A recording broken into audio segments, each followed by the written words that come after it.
Thank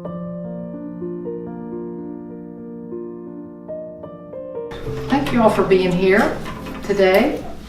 A couple weeks ago, I had written this message, and I came here, and it was the Sunday after we had started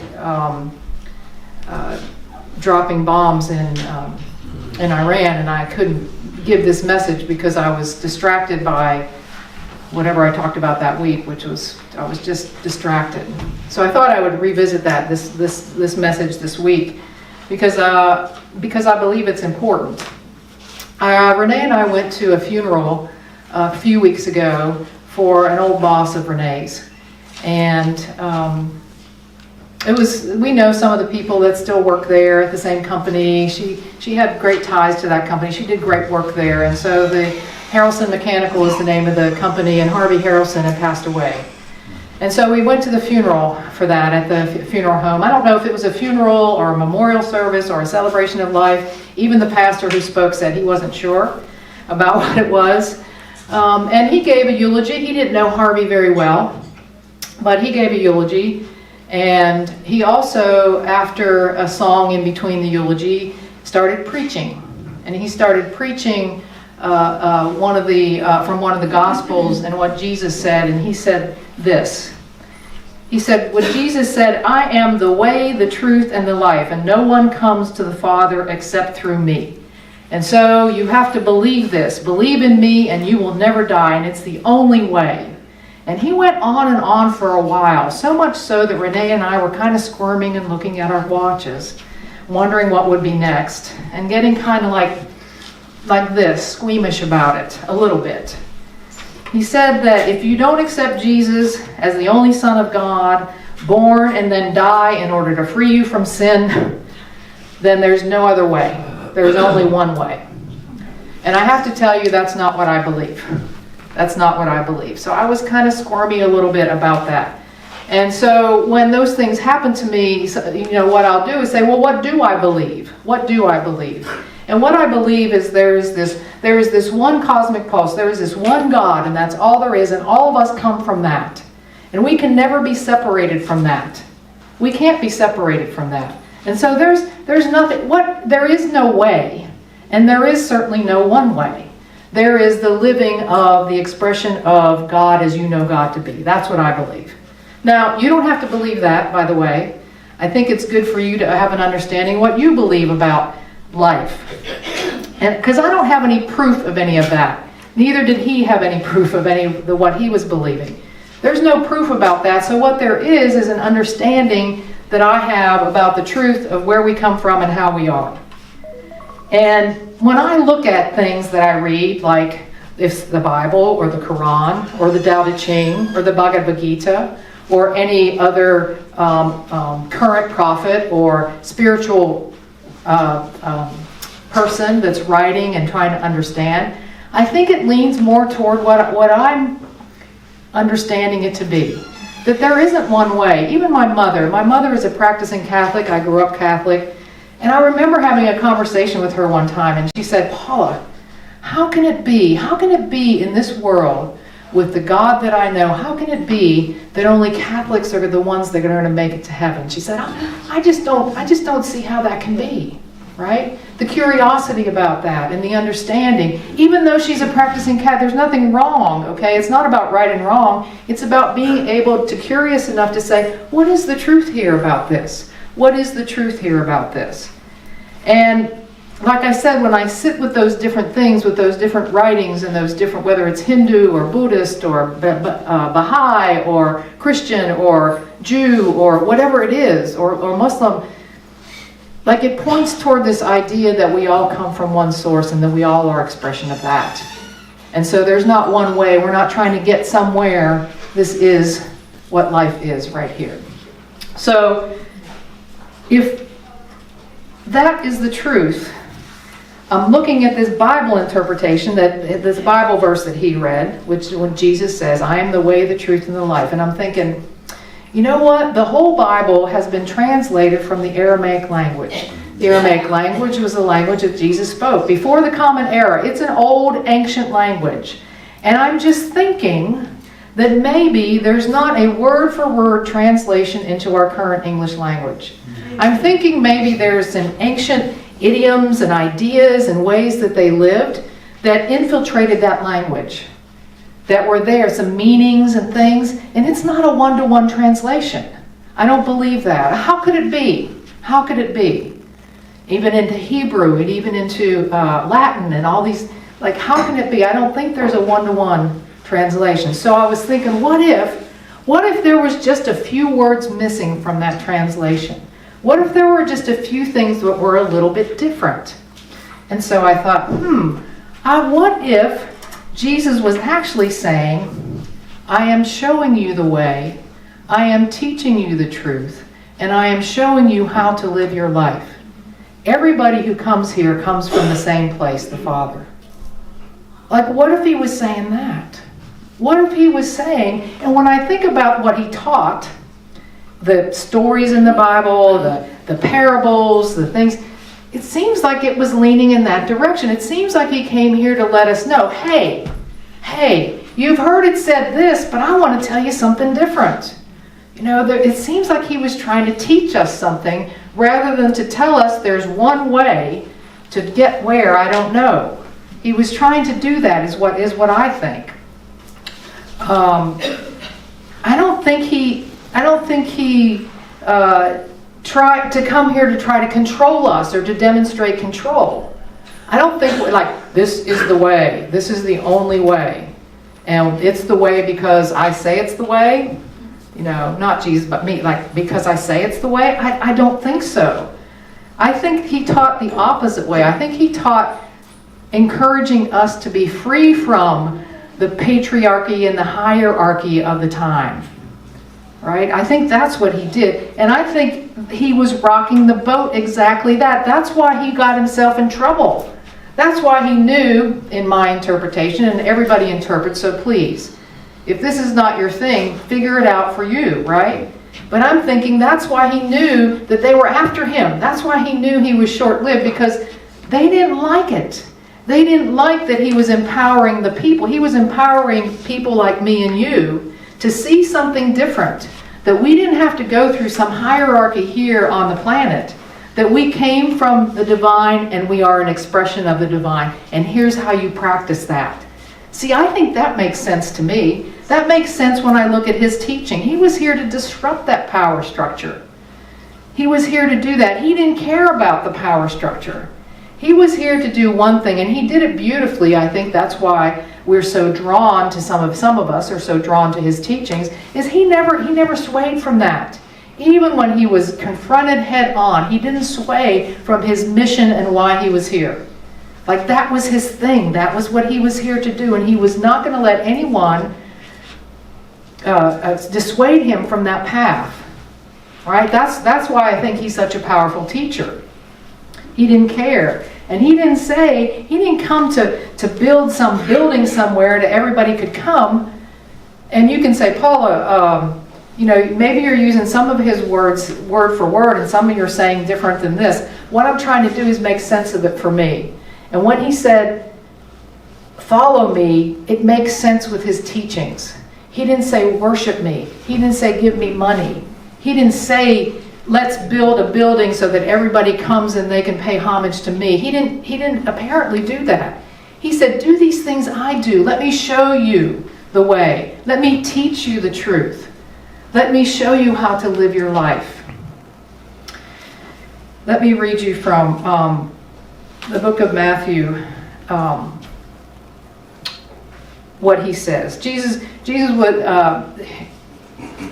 in this chapter 11, starting at verse 25, he starts by acknowledging God. And he says to God, this is his prayer. You've concealed your ways from sophisticates and know-it-alls, but spelled them out clearly to ordinary people. Yes, God, that is the way you like to work. All right? And then he goes on and he says, the Father has given me all these things to do and say. I'm not keeping it to myself. I'm ready to go over it line by line with anybody willing to listen. Are you tired? Are you worn out? Are you burned out on religion? Come to me. Get away with me and you'll recover your life. I'll show you how to take a real test. Walk with me and work with me and watch how I do it. Learn the unforced rhythms of grace. That, like, wow. This is the Message Bible, by the way. That's how many interpretations of the Bible there are? Many. This happens to be one I like to use. Like, that's what to me, he's saying. This message is for all of us. This message is not for the sophisticates and the elite who are saying, do this and this is the way. This is for all of us. Let me teach you. Let me show you. Let me lead you in that way. Do the things I do. You can do these things. To me, that's like eye-opening. That's amazing to me. Maybe why I was squirming in that seat when I was told by that Baptist preacher that there's only one way and this is the way and this is what I had to believe. I'm going to the source. What did he teach? You know, sometimes when people start talking about the Bible to me, I said, where's a place to start? I said, go to a red letter version of the Bible. Do you know what that is? The red letter is just the things that Jesus said. Like, just start there. Like, what did he teach? What is he trying to tell us? How can he help me? That's what I want to know. I want to know, what did you teach that could help me be the best human being that I can be? The best spiritually evolved person that's what I want with any spiritual teaching. Here's what he says in Mark chapter 12. It's a story. He said, one of the religion scholars came up, and hearing the lively exchange of question and answer, and seeing how sharp Jesus was in his answers, he put this question to him. Which is the most important of all commandments? And Jesus says, the first in importance is, listen, Israel, the Lord your God is one. The Lord your God is one. So love the Lord your God with all your passion and prayer and intelligence and energy. And here is the second. Love others as well as you love yourself. There's nothing more important than these two things. Nothing more important than these two things. So look at that. When I look at that, you know what I see? The Lord your God is one. There is no other source of any life in the universe. To me. There is no source of it. Jesus, in some of the scriptures said, the Father sent his only Son, Jesus. Well, if he sent Jesus, he sent you. And he sent me. Because there's only one source. The Lord your God is one. There's only the oneness and the interconnectedness of that. That's the truth in that statement to me. There's only one. There can't be anything that comes from anywhere else. I've said before from this platform, do I believe in the devil? No. There is only one. There's only one. If there's only one, how can there be the opposite of one? There's only one. To me, that is a relief to know that I can look around, and if I judge anything as less than, or unworthy, or wrong, or needs to be fixed, the work is in me, because there is only one. There is only one source, and the expression of that source. And if that source, if that person that I see as needing to be fixed,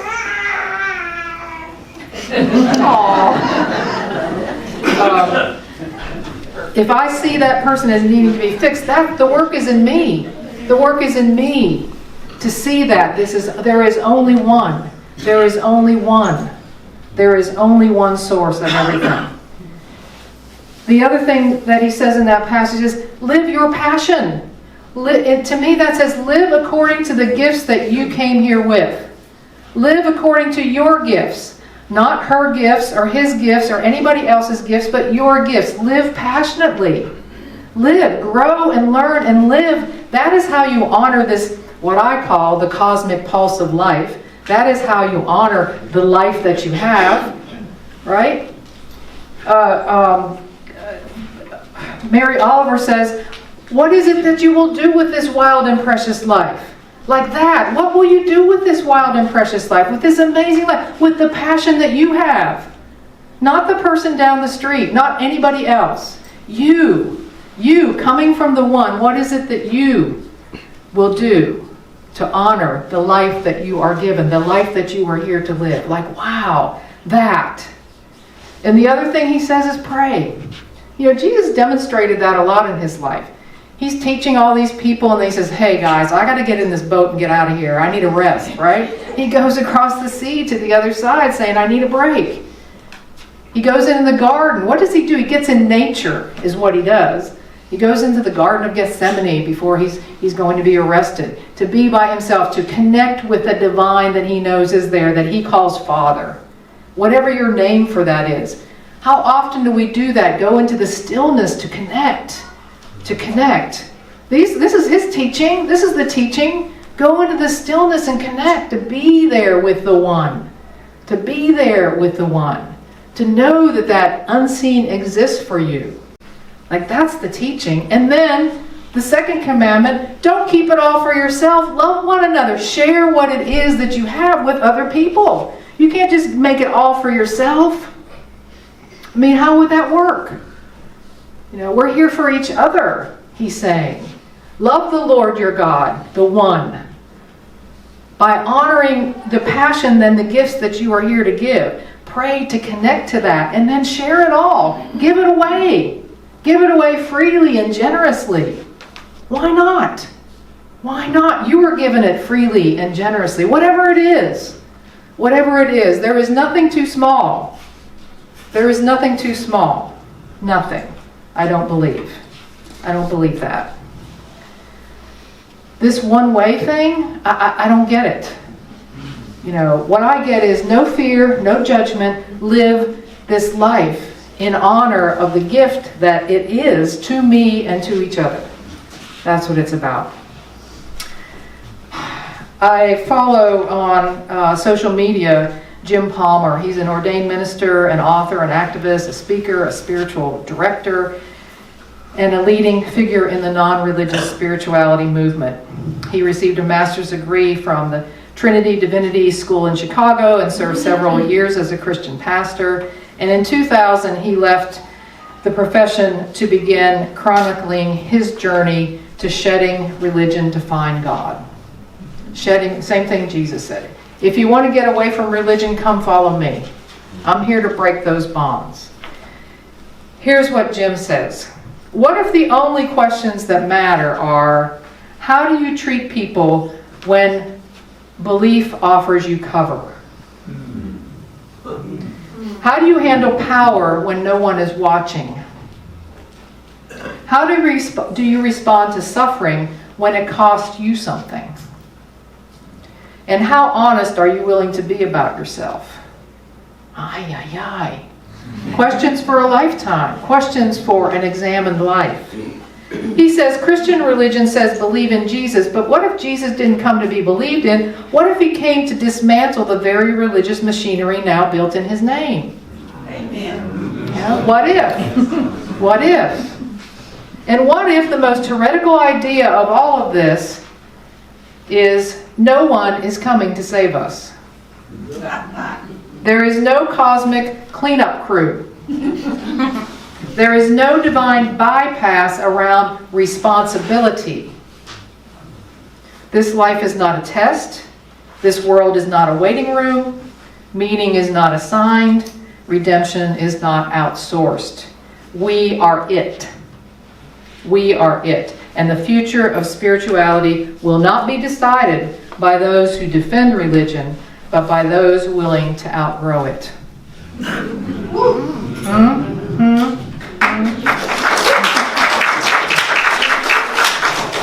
Yeah. I mean, is it the same thing Jesus was saying? Yes. It's the same thing. He said right here, are you tired? Are you worn out? Burned out on religion? Come to me. Get away with me and you'll recover your life. I'll show you how to take a real test. I'll show you how to walk with me and watch me. And that's how it's done. All right? To me, it's the same thing. It's a very similar thing. That's what it's about. So, what will you do now? Like, what will you do with your life? That's the question. I like to think that I practice not judging that pastor. I was uncomfortable.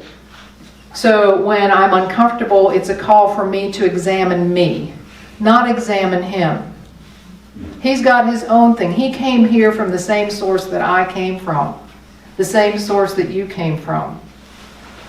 My discomfort has to do with me about that. It had to do with me understanding and making clear to myself what I believed and how I want to be in the world. So I encourage you, if anything causes you discomfort, examine yourself first. Examine yourself first. Become clear about it, what it is for you. Understand what it is. There's a reason that Jesus has been around as a teacher for so long, and I get drawn back to the Bible every once in a while. Those of you here for the first time, I don't talk about the Bible very much. But it seems, I told Renee, it seems that on every Bring a Friend Sunday, I seem to do the Bible thing. I don't know why. It's just what comes up. I'm not afraid of it. It doesn't scare me. I want to use it so that I can become the best I can become. That's what I want to do. And if there's a teaching in there that I can use to do that, that's what I want to do. That's what I want to do. Yeah. So, what will you do with this one wild and precious life? How will you express the divine who created you? What created you? We came from somewhere. We're here. What is it? What is it about that?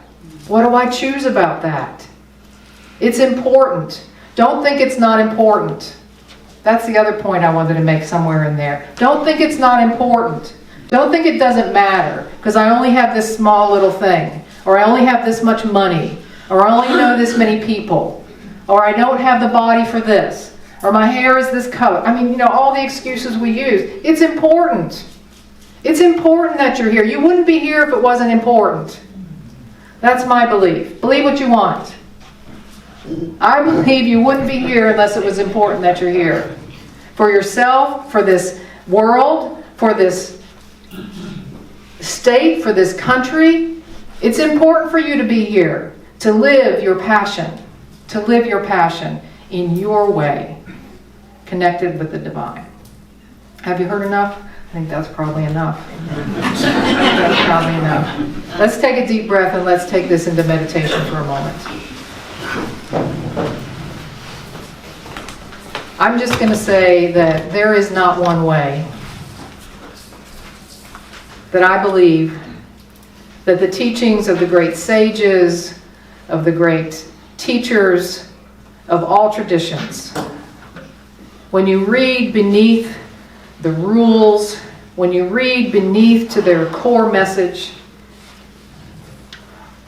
it is about honoring the life that you came here to live. It is about living passionately, open to learning and growing, being curious, having compassion.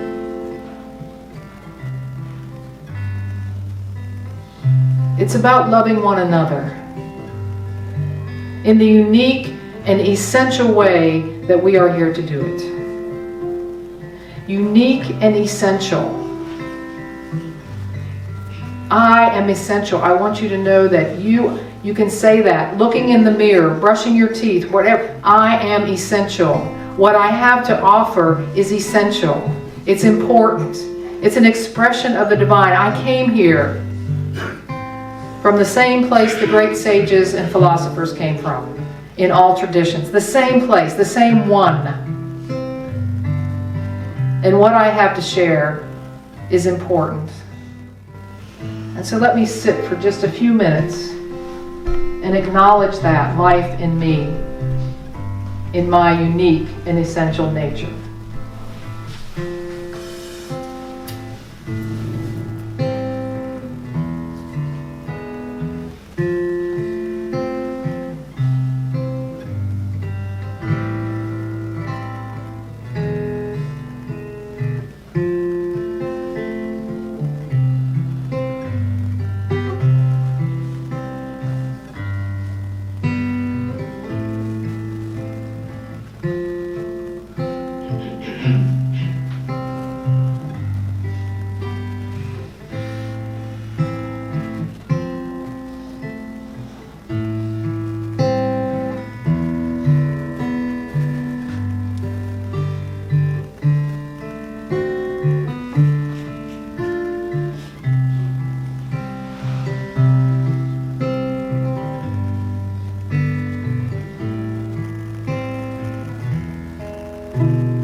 friends, honor this life that you have by living it with passion, with your passion, with your gifts.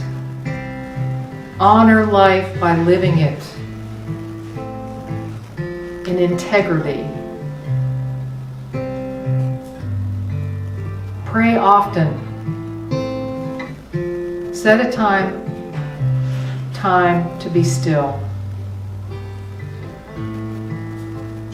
to listen, to drop into your heart, to be open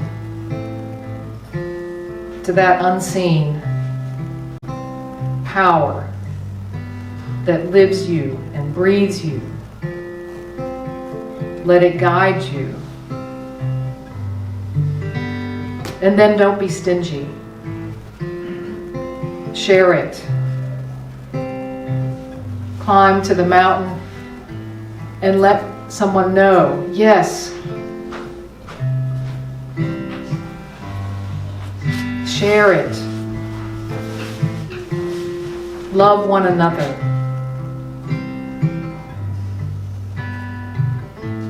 That simple thing, that, my friends, will change the world. Amen.